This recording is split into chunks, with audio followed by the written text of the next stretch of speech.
अभी जिसके 290 या 300 आ रहे हैं या 350 आ रहे हैं या 400 तक आ रहे हैं, या मैं 450 तक भी ले लेता हूं, है ना, 400 के अराउंड अगर मार्क्स आ रहे हैं तो तुम्हारा बायोलॉजी कैसा है भाई, क्या दिक्कत आ रही बायोलॉजी में, उस पर फोकस करो, उसको इंप्रूव करो पहले, फिर फिजिक्स में बाद में बात करना। हाँ, जिनके 500 प्लस हैं, 550 आ रहे हैं, वो इस बात पे फोकस करे कि जो मैंने क्लास में पढ़ाया था, जो सिखाया था, वो आप क्या रिवीजन करके गए थे, उस क्वेश्चंस वहां पे आपको वैसे दिखे, अगर वहां पे गलती हो रही है तो क्यों गलती हो रही है, रिवीजन में क्या प्रॉब्लम है, इन सब पर इंप्रूव करिए। फिजिक्स में 145, बहुत बढ़िया, ठीक है ना। तो अभी आपका जर्नी स्टार्टिंग है, आपको वो सारी गलती नहीं दोहरानी है जो आपने पिछले साल की होगी। जो भी गलती आपने पिछले साल करी थी, या तो क्वेश्चन प्रैक्टिस कम किया था, या टाइम मैनेज नहीं हो पाया था, या फिर टेस्ट का फोबिया था, या सिले मिस्टेक्स ज्यादा हो रहे थे, इन सभी चीजों पर कंट्रोल करिए। और सारी चीजें ठीक कैसे होगी, घर पे टाइम लिमिट के साथ क्वेश्चन प्रैक्टिस करने से, टेस्ट देने से पहले घर पे एक टेस्ट देने से। देख भाई, सिंपल सी बात है, बहुत सिंपल सी बात है। टेस्ट में जाने से पहले कुछ काम आपको करके जाना होता है, वो ध्यान रखिए। पहला, जिस भी चैप्टर का टेस्ट है, उस चैप्टर की question practice with time limit. जैसे आप नोट्स भी रिवाइज कर रहे हो तो उसकी थ्योरी अलग रिवाइज करो, है ना, शॉर्ट में थ्योरी। और अगर आपको क्वेश्चन रिवाइज करने हैं नोट्स के भी, तो टाइमर लगा लो कि नोट्स में गिन लो क्वेश्चन, 50 क्वेश्चन है, टाइमर लगा लो, 20 मिनट में सारा रिवाइज करना है, टाइमर के साथ करो, पहली चीज। दूसरी चीज, जब आप घर पे सवाल सॉल्व कर रहे हो तो स्पीड मेंटेन करके करो, कैलकुलेशन सारी पूरी स्टेप करके करो, कभी भी तुक्का लगाने के पीछे मत भागो कि ये सवाल है, आधा पढ़ा, अरे ये तो क्लास में सर जी कराया था, आधा पढ़ के डिसाइड कर लिया, तो अगले आधे में कुछ ऐसी चीज हो सकती है जो उसमें मॉडिफिकेशन किया हो, उसको ध्यान रखो, उसको ध्यान रखो।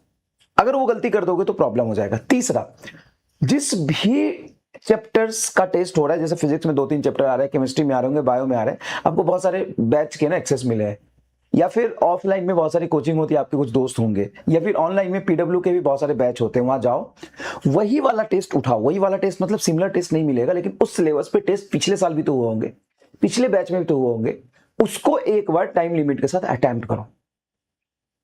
कितने लोग एक करके गए थे? अगर आप सिर्फ एग्जाम के भरोसे रहोगे और सोचोगे वहां पे कुछ अच्छा हो जाएगा, तो कभी भी अच्छा नहीं होगा। आपको एग्जाम के बाहर अच्छा करना है, और ये सारी मॉडिफिकेशन धीरे धीरे अपने आप में करोगे ना, चीजें इंप्रूव होगी। पढ़ाई तो कर ही रहे हो, क्लास में क्वेश्चंस कर ही रहे हो, डीपीपी कर ही रहे हो, प्रैक्टिस कर ही रहे हो, इसके अलावा क्या करना है वो बताया है। इसके अलावा घर पे क्वेश्चन पूरा पढ़ना है, आधा नहीं पढ़ना, तुक्का नहीं लगाना है, टाइम लिमिट के साथ क्वेश्चन प्रैक्टिस करनी है, रिवीजन भी टाइम लिमिट के साथ करना है, और पूरा क्वेश्चन सॉल्व करते समय आधे सॉल्यूशन करके आंसर नहीं टिक करना, आधा क्वेश्चन नहीं पढ़ना, और लास्ट ईयर के टेस्ट देने हैं पहले, तब जाके टेस्ट अटेम्प्ट करना है। इतना किया था तो बहुत अच्छी बात है, नहीं किया था तो अगली बार से ये करो। और ये तो मैंडेटरी है, ये तो मैंडेटरी है कि लास्ट बैच के या प्रीवियस ईयर बैच के या कोई ऑफलाइन कोचिंग की, कोई भी कोचिंग मिल जाए, कंटेंट्स और क्वेश्चन से घबराना नहीं है। इस लेवल पे मैं तुमको तैयार करा रहा हूं, ऐसे नहीं है जितने चैप्टर मैंने पढ़ा दिए उस चैप्टर में एक बार जाके देखो, जितने क्वेश्चंस करा दिए, तुम किसी भी ऑफलाइन कोचिंग का मॉड्यूल उठा लो, किसी भी ऑफलाइन कोचिंग का तुम टेस्ट उठा लो, कहीं का भी कोई भी ऑनलाइन ऑफलाइन, जो चैप्टर पढ़ा दिए उसके क्वेश्चन प्रैक्टिस करो।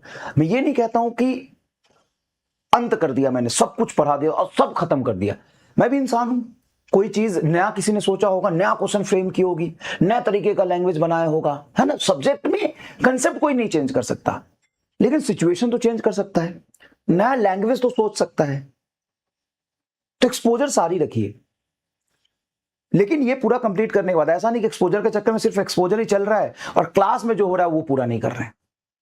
ऐसा नहीं करना, क्लास की चीजों को पूरा करने के बाद एक्सपोजर सारा रखिए कि दुनिया में क्या हो रहा है। 2-4 अलग अलग कोचिंग के दोस्त जरूर बनाइए, और ये बहुत इंपॉर्टेंट होता है। अगर आप नीट की तैयारी कर रहे हैं, कंपटीशन की तैयारी कर रहे हैं, तो 2-4 कोचिंग के दोस्त जरूर होने चाहिए आपके। नहीं है तो टेलीग्राम सबसे बड़ा दोस्त है, वहां सब मिलता है। टेस्ट से पहले वो निकाल के सॉल्व किया करो। और एक चीज इंपॉर्टेंट है, अपनी कमियों को अभी से पहचानो। लैंग्वेज प्रॉब्लम है, कैलकुलेशन प्रॉब्लम है, टाइम प्रॉब्लम है, रिवीजन प्रॉब्लम है, प्रैक्टिस प्रॉब्लम है, एग्जाम के फोबिया का प्रॉब्लम है, सिली मिस्टेक का प्रॉब्लम है। कितने प्रॉब्लम मैंने बता दिया आपको? 6-7 प्रॉब्लम बता दिए। इन 6-7 प्रॉब्लम पे आइडेंटिफाई करके काम करो, लिखो, इस प्रॉब्लम को दीवार पे चिपका दो। लैंग्वेज प्रॉब्लम है, कैलकुलेशन प्रॉब्लम है, स्पीड प्रॉब्लम है, प्रैक्टिस की प्रॉब्लम है, रिवीजन की प्रॉब्लम है, सिली मिस्टेक की प्रॉब्लम है, टाइम मैनेज की प्रॉब्लम है। ये 4, 5, 6, 7 जो प्रॉब्लम है उसको लिखो दीवार पे और रोज अपने आप को बताओ कि इस प्रॉब्लम पे आपने क्या काम किए, क्या नहीं किए। ऐसे थोड़ी ना होता है इंप्रूवमेंट बेटा। धीरे धीरे हमें अपनी कमियों को पहचान के उस पर काम करना होता है। और we all are here to improve ourselves. हम यहां पे सीधा शक्तिमान बनने नहीं आए, हम यहां पे अपनी गलतियों को सुधारने आए। और यही काम आप 1 साल तक करते रह जाए, आप सिलेक्ट हो जाएंगे। समझ रहे हो बात? शायद मैं आप सही कह रहा हूं, बात दिमाग में घुस रहा है कि नहीं घुस रहा है। बहुत सारी बातें बताई और 4 कोचिंग के दोस्त जरूर बनाए, नहीं बनाए तो टेलीग्राम को दोस्त बनाए, ठीक है? और प्रैक्टिस करें। सिंपल सी एक बात है, सारे इंसान के पास एनर्जी लिमिटेड है, लेकिन वो अपनी एनर्जी को जो लिमिटेड है उसको 4 जगह पे स्कैटर्ड करके लगा रहा है कि पूरी जान एक ही जगह पे फोकस कर दे रहा है। ईमानदारी से बताता हूं, जो अपना तन मन धन साम दाम दंड भेद सब पीसीबी पे लगा देगा। समझ रहे हो क्या कह रहा हूं मैं? साम दान दंड भेद, तन मन धन सब अपना पीसीबी पे लगा देगा। 24 घंटे में उसको और कुछ सूझ ही नहीं रहा, सिर्फ फिजिक्स, केमिस्ट्री, बायोलॉजी के अलावा। उसके अंदर इंप्रूवमेंट आ जाएगा। और बात सिर्फ गेम यहाँ पे इंप्रूवमेंट का, सिलेक्शन का नहीं है। सिलेक्शन तो एग्जाम वाले दिन मतलब होगा कि हुआ कि नहीं हुआ, लेकिन वो सिलेक्शन होगा कि नहीं होगा हर रोज आपके इंप्रूवमेंट पे डिपेंड करता है। आपके हाथ में सिलेक्शन नहीं है, आपके हाथ में इंप्रूवमेंट है। आपके हाथ में अपना 100% देना है। समझ गए?